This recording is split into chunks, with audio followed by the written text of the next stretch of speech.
Il s'agit de Liès Loufoque. Bonsoir. Bonsoir. Merci beaucoup d'avoir accepté notre invitation. Alors Liès, avant de sortir de cette nasse, avant votre travail de lobbying qui a contribué à la nomination d'un secrétaire d'État à la protection de l'enfance, on en parlera, vous avez vécu dans l'enfer des foyers, comme vous le dites. Quel genre de maltraitance vous avez pu y subir ? Moi, j'ai tout de suite été très frappé par la violence entre enfants et par la violence des adultes contre les enfants. En fait, la violence des enfants, elle peut éventuellement s'expliquer parce que c'était un foyer, là où j'ai été, qui accueillait 40 enfants de 3 à 18 ans avec des traumatismes parfois très, très lourds et qui n'ont jamais réussi à exprimer leur souffrance autrement que par ce qu'ils connaissaient, c'est-à-dire la violence. Donc il y avait des coups, on était souvent bizutés la première nuit quand on arrivait. Donc moi, par exemple, on me pissait dessus, enfin bon, ce genre de choses. Et puis des professionnels qui, eux, étaient témoins, n'agissaient pas et parfois même y contribuaient. Moi, je me souviens qu'il y avait une punition là-bas qui était leur punition favorite, c'était celle de la chaise. Alors le concept, c'est d'être assis contre un mur mais sans chaise. On avait un dictionnaire sur la tête, une balle de ping-pong. L'éducateur passait toutes les 30 secondes avec sa clé en fer, nous cognait dans le genou. Si la balle de ping-pong tombait parce qu'on n'était plus droit ou si on flanchait, on était balayé au sol puis frappé. Voilà. La situation que vous décrivez, est-ce que vous direz qu'elle est minoritaire ou est-ce qu'une majorité des enfants placés sont heureux selon vous ? Alors, ce que je peux vous dire, et c'est la première fois qu'on a ce chiffre-là, parce que ça fait des années, nous, qu'on demande à ce qu'il y ait des études, des travaux de recherche, à la fois sur le devenir des enfants placés, mais aussi sur leur perception du placement quand ils y sont. On ne les a jamais eues, ces études, en tout cas, elles n'ont jamais été financées.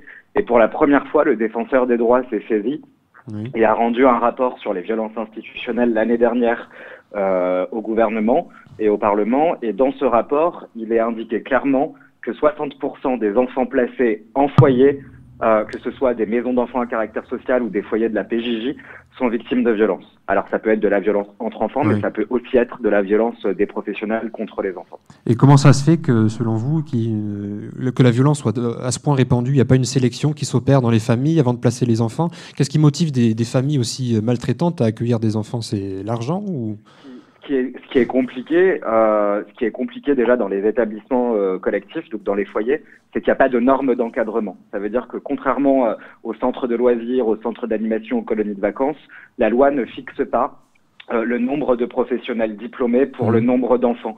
Donc on a beaucoup d'établissements qui embauchent du personnel non diplômé, non formé. Pour les familles d'accueil, je ne sais pas quelles sont les motivations des familles d'accueil qui sont amenées à être maltraitantes. En tout cas, ce que je sais, c'est que certaines d'entre elles sont recrutées parce qu'elles n'ont pas d'emploi, parce qu'elles sont au RSA. Et on a de plus en plus de personnes qui aujourd'hui sont des personnes précaires qui font ce métier-là. Il faut savoir qu'on va avoir dans les 5 ans à venir une pénurie de familles d'accueil. Donc les départements embauchent aussi un peu n'importe qui. En tout cas, ils sont dans une recherche de main-d'œuvre perpétuelle. Et donc beaucoup moins regardant finalement sur les conditions d'accueil des enfants. Là où il y a un vrai désastre, c'est que les départements, puisque la protection de l'enfance c'est une compétence décentralisée, donc c'est une compétence qui est directement donnée aux départements. Il y a 101 départements en France. La difficulté des familles d'accueil, c'est que les agréments de ces personnes ne sont recensés dans aucun fichier. Ça veut dire que si une famille d'accueil a été maltraitante avec un enfant et qu'on lui a retiré son agrément, prenons l'exemple à Paris, rien ne l'empêche de pouvoir postuler à un autre agrément dans les Hauts-de-Seine tout en continuant d'habiter à Paris. Et le département des Hauts-de-Seine ne saura jamais qu'elle aura été famille d'accueil à Paris. Parce que les départements ne communiquent pas. D'accord. Alors aujourd'hui, on estime à 300 000 environ le nombre d'enfants placés en France. Et les chiffres sont assez alarmants. Un quart d'entre eux se retrouvent à la rue une fois sortis du système d'aide sociale à l'enfance. Et 70% n'ont même pas de diplôme. À quel niveau l'État est-il défaillant ? L'État nous renvoie systématiquement vers les départements en nous disant depuis les années 80, ce n'est plus nous qui gérons cette politique publique, donc les responsabilités sont du côté des départements. Nous, ce qu'on dit à l'État, c'est que l'État a aussi une mission. L'État s'est engagé en ratifiant, en signant la Convention internationale des droits de l'enfant et il est le garant de son respect. Donc s'il faut repasser par une renationalisation, passons par là, mais n'ayons pas peur de le faire, parce qu'on voit bien que le système actuellement dysfonctionne et explose de tous bords.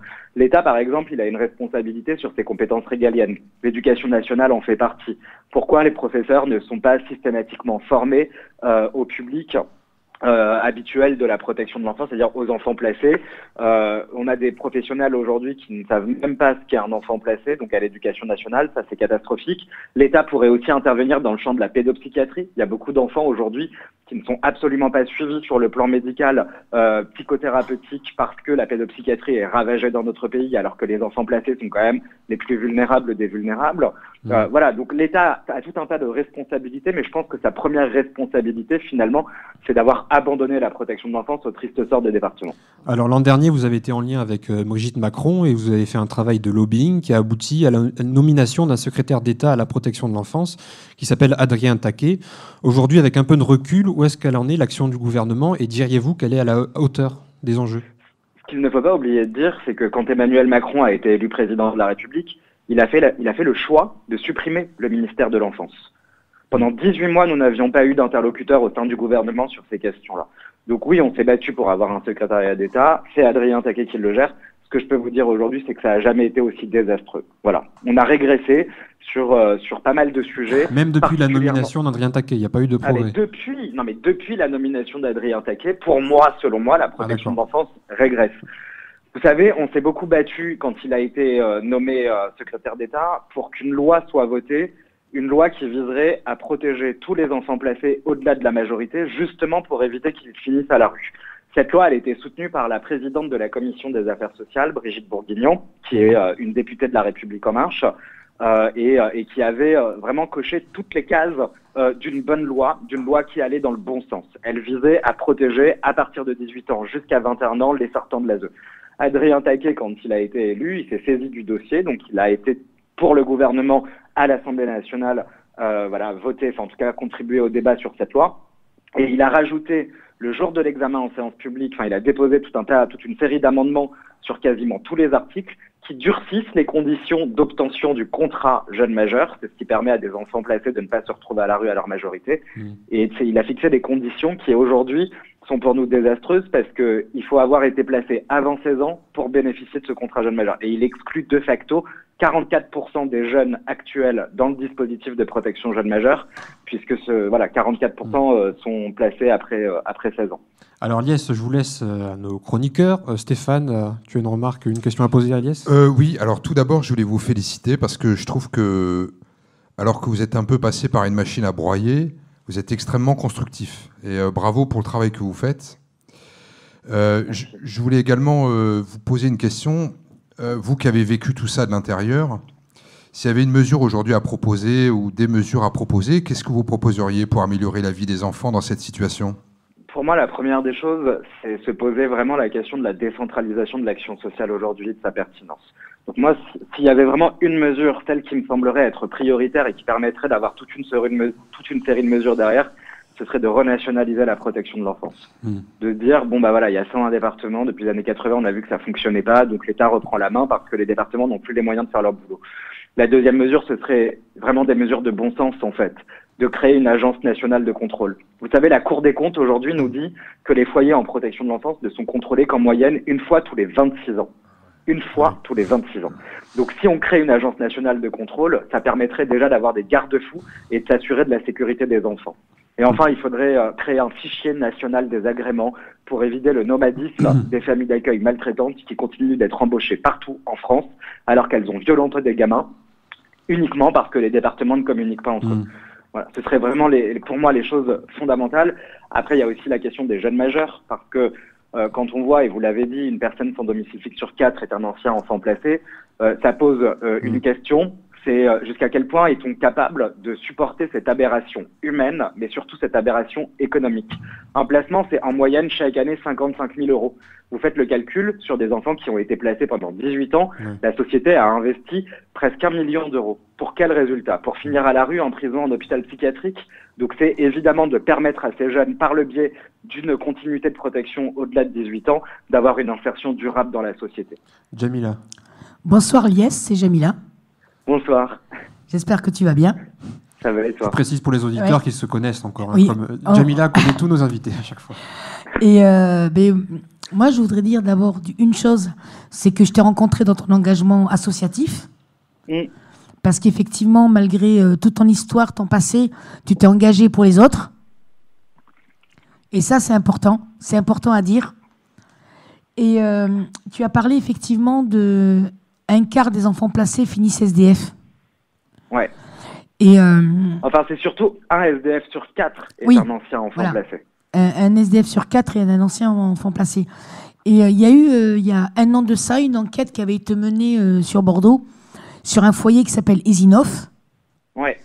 Hein, tu en avais entendu parler. Ouais. Et effectivement, on voyait effectivement la maltraitance. Mais est-ce qu'aujourd'hui, les moyens qui sont mis par l'État dans ces foyers-là ne sont dérisoires?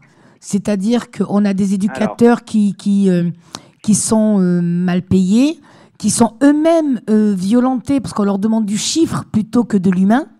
Qu'est-ce que tu en penses? Est-ce qu'il y a assez d'argent investi finalement dans l'ASE? D'abord, c'est pas l'État qui a investi de l'argent dans la protection de l'enfance ou dans le fonctionnement des foyers. C'est des choix politiques qui sont faits par les départements qui, eux, reçoivent des dotations de l'État. Ça, c'est important de le préciser parce que dans le cheminement institutionnel, ça a tout son sens. Enfin, c'est pas que ça a tout son sens, mais en tout cas, ça a des impacts considérables. C'est-à-dire que si on a des politiques, des présidents de département qui décident de ne pas injecter d'argent dans les foyers, c'est de leur responsabilité. Voilà. Quand bien même l'État donnerait des dotations. Les dotations, on le sait, c'est de notoriété publique, elles baissent de plus en plus pour les départements. Donc il y a un vrai problème de moyens, c'est vrai, mais pas que. Si on contrôlait les finances publiques un peu mieux que ce qu'on peut faire actuellement en matière de protection de l'enfance, peut-être qu'on se rendrait compte qu'on dépense plus à certains endroits qui n'en valent pas forcément la peine et moins là où il aurait fallu en avoir plus. La souffrance des professionnels, elle est réelle. C'est un fait. Le souci, par exemple, à Évine, c'est que c'est un foyer départemental, donc qui lui est géré directement par le département. Et c'est un foyer qui accueille énormément d'enfants. C'est des usines à enfants, ce type de structure. Évine, je crois même que c'est le plus grand foyer de France. C'est ça. Donc, c'est des professionnels qui souvent ne sont pas diplômés. Le documentaire nous l'a montré. Oui. C'est des anciens agents de sécurité qu'on a recrutés pour surveiller les enfants. Donc, tout le volet éducatif n'est pas forcément palpable.